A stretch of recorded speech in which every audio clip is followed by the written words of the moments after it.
तो सबसे पहले हमने सेलिएंट फीचर्स पढ़े।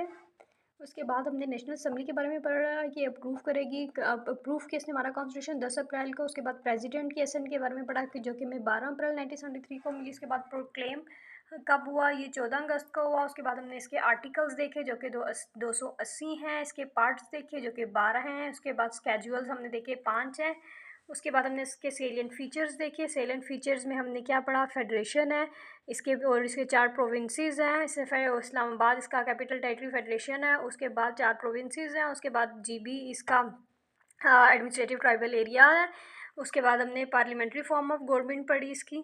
उसके बाद के ही चैप्टर हमने आर्टिकल 50 में देखा कि पार्लियामेंट्री फॉर्म ऑफ गवर्नमेंट है। उसके बाद हमने बाईकैमरल लेजिस्लेचर पढ़ा कि इसके 2 हाउसेज हैं, अपर हाउस सेनेट है, लोअर हाउस इसका नेशनल असेंबली है। उसके बाद हमने पढ़ा कॉन्स्टिट्यूशन की कैसा है हमारा कॉन्स्टिट्यूशन, रिजिड है। ये हमने आर्टिकल 239 में पढ़ा कि 2/3 मेजोरिटी होगी और वो अपने उनकी मतलब कि वो 2/3 मेजोरिटी होगी कि हाँ कह चाहेगी, मतलब अपनी कॉन्सेंट देगी कि हमने इसमें तरमीम लानी है, अमेंडमेंट लानी है, तो हमारे कॉन्स्टिट्यूशन में अमेंडमेंट आ जाएगी। उसके बाद हमने फंडामेंटल राइट्स पढ़े जो कि 8 to 28 थे।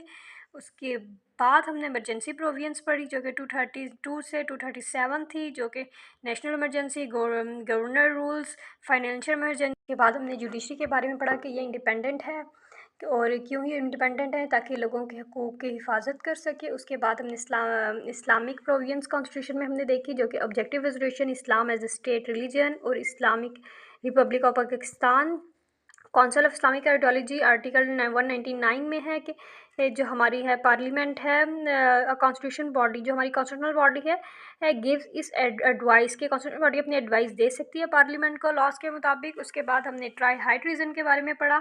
हाँ, उसके बाद हमने पढ़ा कि हमारा कॉन्स्टिट्यूशन रिजिड है। फिर हमने इसकी फॉर्म पढ़ी कि रिटन फॉर्म है। उसके बाद हम अपनी ज़ुबान पढ़ी कि हमें इसमें नेशनल लैंग्वेज उर्दू को बताया गया और इंग्लिश को बताया गया है कि इंग्लिश को बताया गया कि हमारी ऑफिशियल लैंग्वेज है। उर्दू को बताया गया कि हमारी नेशनल लैंग्वेज है। इसका इंट्रोडक्शन देखा तो इसके लिए हमने एक ही लाइन याद की जिसमें अपना इंट्रोडक्शन भी याद हो गया। वो लाइन ये थी, I fly from Pakistan to Russia, France and Japan, everyone is excited and moving. ये कैसे हमने निकाली, हमने जब ये सारे लिखे, ideology, fundamental rights, federation Pakistan, provinces, relation between federation provinces, finance, property, contract suits, the judicature, election, Islamic provisions, emergency provision, amendment of constitution, miscellaneous. तो हमने इसके पहले ये वो जो थे पहले अल्फ़ाबेट्स निकाले और हमने उसको एक साइड पे लिखा और इसे एक लाइन बना ली। जब हमने ये लाइन याद की तो हमें खुद ब खुद ही अपना ये इसके जो थी 12 पार्ट्स याद हो गए। इस तरह हमने अपने 12 पार्ट्स भी कवर कर लिए।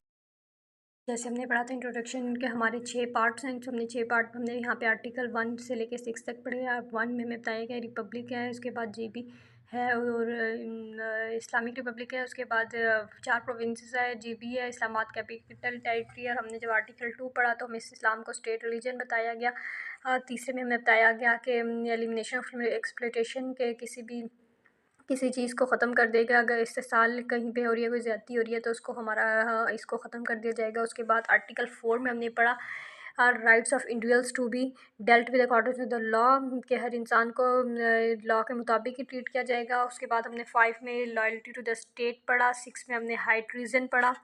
इस तरह हमारा इंट्रोडक्शन भी ख़त्म। फिर हमने पढ़ा कि हमारे पास आर्टिकल 8 to 28 जो है वो फंडामेंटल राइट्स है। फिर हमने फंडामेंटल राइट्स के जो थे ये फॉर्म निकाली कि किस किस्म की है, मतलब पर्सन के कौन से हैं, रिलेटेड टू पर्सन कौन से, रिलेटेड टू फ्रीडम कौन से हैं, रिलेटेड टू प्रॉपर्टी और रिलेटेड टू इक्वालिटी। सबके जो थे राइट्स रिलेटेड टू एजुकेशन सबको अलग अलग किया और उनको याद किया। जैसे आर्टिकल 9 में था right to life and liberty. हमने 10 में पढ़ा safeguard to arrest and detention. 10 में पढ़ा राइट टू फेयर ट्रायल। 11 में प्रोहिबिशन ऑफ स्लेवरी पढ़ा। 12 में हमने protection against the retrospective punishment पढ़ा। 14 में इनवैल्यूबिलिटी ऑफ डिग्निटी ऑफ वुमेन पढ़ा। 27 में इक्वालिटी ऑफ एम्प्लॉयमेंट पढ़ा। फिर हम जब फ्रीडम की तरफ आए, फ्रीडम में हमने 15 में पढ़ा रिलेटेड फ्रीडम ऑफ मूवमेंट पढ़ा। 16 में फ्रीडम ऑफ असेंबली पढ़ा। 17 में freedom of association of union पढ़ा। 18 में हमने freedom of trade, business and profession पढ़ा। 19 में फ्रीडम ऑफ स्पीच पढ़ा। 19A में freedom to access all members, access information to the all members hers पढ़ा। उसके बाद 20 में हमने फ्रीडम ऑफ रिलीजन पढ़ा। 21 में safeguard against the taxation for any particular religion पढ़ा।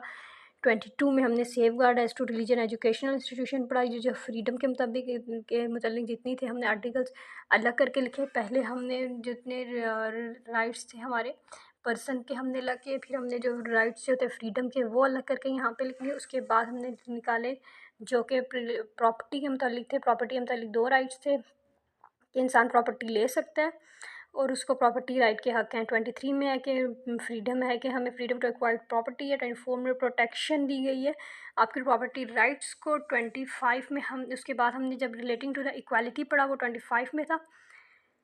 25 में हमने यही पढ़ा है कि तमाम सिटीज़न जो इक्वल है, किसी भी जेंडर बेस में किसी को भी कोई ये फ़ोक़ियत हासिल नहीं है। उसके बाद हमें वुमेन और चिल्ड्रन को प्रोटेक्शन देने का हमने इसमें पढ़ा। उसके बाद हमने जब राइट्स रिलेटेड टू एजुकेशन पढ़ा तो इस 25 ही का ये हिस्सा है। पहले 25 में हमारे पास क्या था, रिलेटेड टू इक्वालिटी था ना, तो 25A हमने इसको अलग किया क्योंकि वो हमारा एजुकेशन के लिए था। मतलब कि हमने सब राइट्स को अलग अलग करके आसानी के ला दिया। 25 में फ्री एजुकेशन के बारे में पढ़ा। मतलब 25 में हमने क्या पढ़ा, तमाम राइट्स जो इक्वल हैं और वुमेन और बच्चों को चिल्ड्रन को हमें प्रोटेक्शन दी। 25A में हमने पढ़ा फ्री एंड कंपल्सरी एजुकेशन।